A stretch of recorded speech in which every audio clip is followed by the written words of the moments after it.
Mobile homes in Breck cost nearly $500,000 last year. Phil Lindeman with your news from Avalanche Physical Therapy on Krystal 93. First, I-70 traffic this MLK weekend was busier than Christmas, but not quite as busy as New Year's, and just barely behind last year. More than 127,000 vehicles passed through both sides of the Eisenhower Tunnel in 3 days, ahead of Christmas by 9.8%, behind New Year's by 5%. Add Monday this past weekend, and the 4-day total hit 169,000 cars, down just 3% compared to MLK 2020, which was the busiest on record.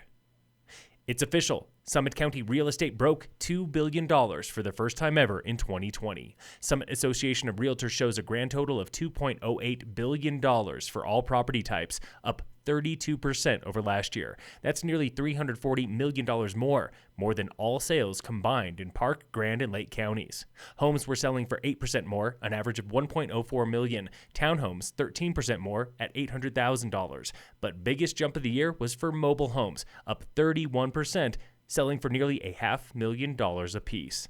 Average price for property countywide was $660,000, up $35,000 in just 1 year.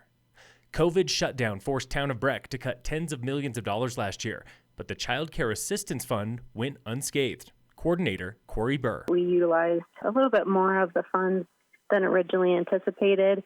Overall, about $75,000 more in tuition assistance. There were fewer applications than usual this past summer at the beginning of open enrollment. In the past month, it has picked up again. With return to work, off for work, quarantines, closures, things like that, we have been reevaluating families' assistance more often than we have before. Breck also created an emergency childcare fund in response to COVID quarantine and job loss, helping 5 families townwide so far. It seems the pandemic has taken a toll on Summit School District graduation and completion rates. Graduation rate district-wide was 90.4% last year, down 4.7% since 2019. Completion rate for high school students was 92.6%, also down about 4 points in just 1 year. Both are 8 to 9 points higher than the state average. And you can't blame the fall on dropouts. Local dropout rate has not changed, hovering at 0.5% year to year. The kids of Mountaintop Children's Museum have a message. Thank you, Town Council and Town of Breckenridge, for our grant awards this year to the Mountaintop Exploratorium. What do we say, kids? Thank you! Mountaintop is one of 25 local nonprofits getting a slice of $243,000 in grant money this year, including Mountain Dreamers, helping students like Karen Massano gain citizenship. I have finally been able to apply after 3 years.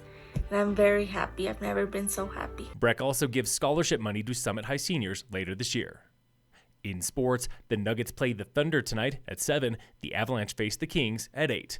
And in local sports, brought to you by American Family Insurance, the Weiss Agency, Summit High School winter sports are back in action now for practice. Season opens next Wednesday, January 27th, when boys and girls race slalom at Copper. Phil Lindeman with your news from Avalanche Physical Therapy on Krystal 93.